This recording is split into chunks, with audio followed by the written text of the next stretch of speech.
Dictation 100 शब्द प्रति minute start होगा 5 सेकंड बाद।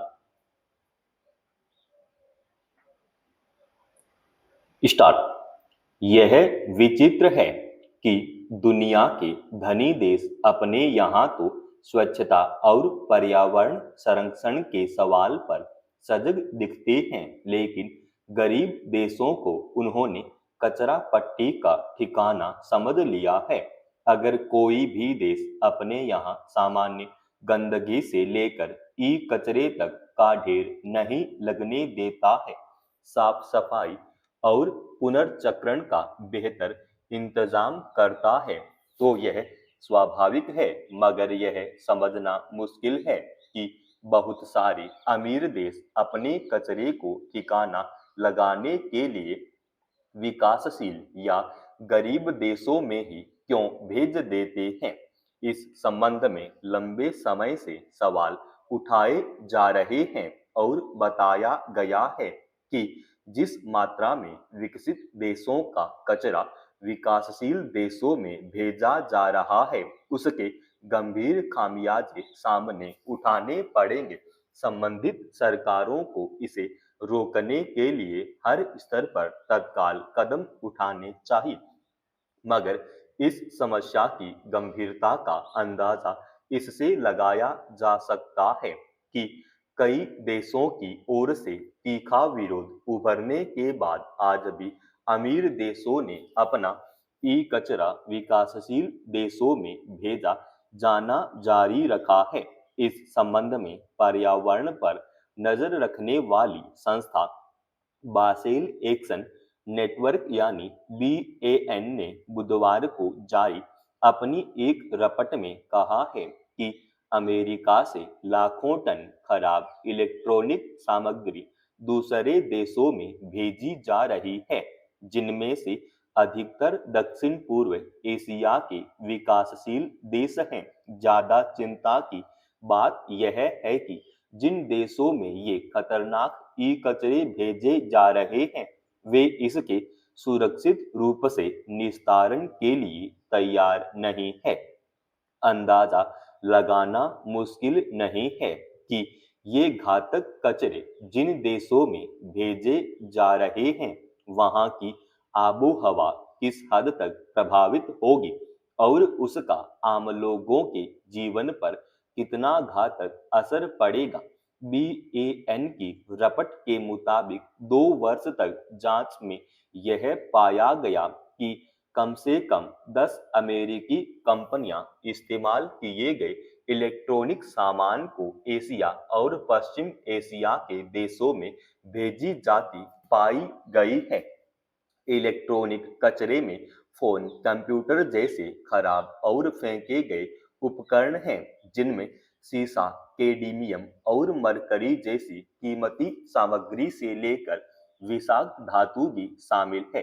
गौरतलब है कि बेसल समझौते के तहत केवल उसी तरह के कचरे को एक से दूसरे देश ले जाने की इजाजत है जो पुनर्चक्रित होने, दोबारा इस्तेमाल में आने के साथ साथ जहरीला और पर्यावरण के लिए हानिकारक न हो।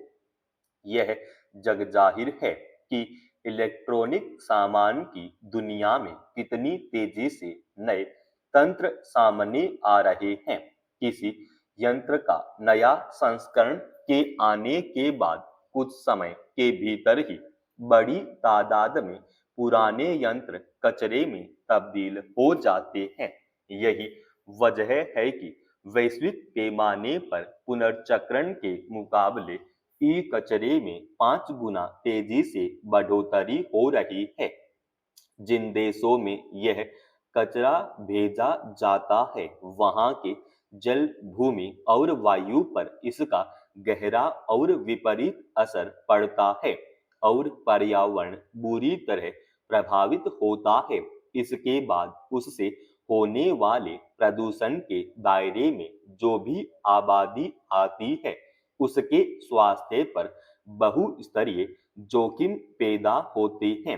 सवाल है कि संसाधनों और सुविधाओं के उपभोग के समांतर ही अनिवार्य रूप से पुनर्चक्रण की व्यवस्था करने के बजाय अमीर और विकसित देशों ने गरीब और विकासशील देशों को अपने खतरनाक ई कचरे का ठिकाना क्यों बना लिया है? अगर समय रहते इस समस्या का ठोस हल नहीं निकाला गया तो इस छिपी हुई सुनामी के बेहद खतरनाक नतीजे सामने आ सकते हैं। मध्य प्रदेश की राजधानी भोपाल और उससे सटे जिले विदिशा में देसी पटाखा कार्बाइड गन के कारण कई बच्चों की आंखों की रोशनी चली गई और इस तरह दीप उत्सव पर खुशी मनाने का मौका कई परिवारों के लिए दुखद बनकर आया। इस घटना में जख्मी होने के 150 से अधिक मामले सामने आए। 100 से अधिक लोग अब भी अस्पतालों में भर्ती हैं। विदिशा में 50 लोगों का इलाज चल रहा है। यह निराशाजनक ही है कि पारंपरिक पटाखों को लेकर कोई सचेत नहीं है। न प्रशासन और न नागरिक। सवाल है कि पीवीसी पाइपों में विस्फोटक पदार्थ भरकर कार्बाइन गन बनाने की किसे सूझी और ऐसा करने को लेकर किस स्तर पर लापरवाही बरती गई। गौरतलब है कि गैस लाइटर, प्लास्टिक पाइप और कैल्शियम कार्बाइड से बनाई गई यह देसी गन दिवाली पर खूब बिकी। इस पटाखे को खिलौनों की तरह सोशल मीडिया पर प्रचारित किया गया था। नतीजतन बिना किसी रोक टोक के बड़ी संख्या में इसकी बिक्री हुई, जबकि सुरक्षा की दृष्टि से यह बेहद खतरनाक थे। भोपाल में हुई घटना के बाद चिकित्सकों ने कहा कि कार्बाइड गन में बनने वाली एसिटिलीन गैस आंखों की कार्निया को 90% तक जला देती है। लिहाजा पारंपरिक पटाखों पर सख्त पाबंदी लगाने की जरूरत है। इनसे प्रायः झुलसने का खतरा होता है। कार्बाइड गन इसका उदाहरण है। इसमें पीवीसी पाइप फटने से प्लास्टिक के छोटे छोटे टुकड़े छर्रे की तरह शरीर को जख्मी कर देते हैं। पिछले दिनों इसी कारण लोगों के चेहरे झुलस गए। दुखद है कि जिन बच्चों की आंखों की रोशनी बुझ गई उनके अभिभावकों ने इसके उपयोग को लेकर एहतियात बरतना जरूरी नहीं समझा। पटाखों को लेकर शीर्ष न्यायालय ने बार बार सख्ती दिखाई है, फिर भी इसे न तो शासन और न ही आम लोगों की ओर से गंभीरता से लिया जा रहा है। पटाखे न केवल पर्यावरण बल्कि नागरिकों की सुरक्षा और शांति पर भी प्रभाव डालते हैं। जरूरत इस बात की है कि पूरे देश में पटाखों को लेकर एक ठोस नीति को और किसी भी दशा में इसके उपयोग को नियंत्रित करने के लिए सख्त कदम उठाए जाएं। समाप्त। दोस्तों, रोजाना ऐसे एडवांस डिक्टेशन के लिए चैनल को आप अभी सब्सक्राइब कीजिएगा और आज की इस डिक्टेशन का पीडीएफ फाइल हमने हमारे Telegram channel study with HV Swami पे डाल दिया है, जिसका लिंक इसी वीडियो के डिस्क्रिप्शन में डाल रखा है।